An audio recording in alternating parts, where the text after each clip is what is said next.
Aujourd'hui, on va tester un petit déjeuner que beaucoup de personnes prennent, ce sont les cornflakes. Et je vais tester exactement 50 grammes de cornflakes. Donc dans une portion comme ça, on a à peu près 0,5 g de lipides, 42,5 g de glucides, 4 g de protéines et 2 g de fibres. Les cornflakes, c'est vraiment une source rapide de glucides, ce qui peut fournir beaucoup d'énergie immédiatement, mais il y a vraiment très peu de fibres et de protéines. Du coup, en général, on peut s'attendre à ce qu'il y ait un effet vraiment rapide et élevé sur la glycémie. Donc je suis très curieux de voir si, en effet, ma glycémie va monter beaucoup après avoir mangé ces 50 grammes à jeun.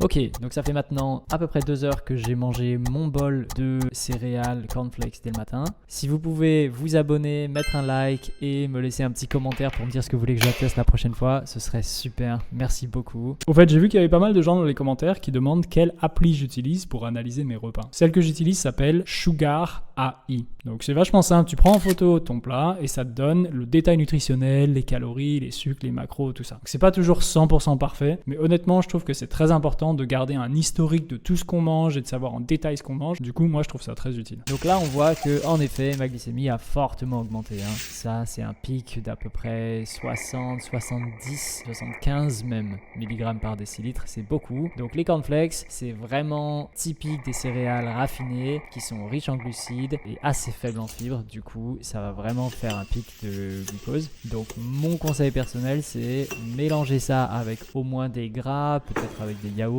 mais manger ça uniquement comme ça va vraiment pas être idéal pour votre glycémie.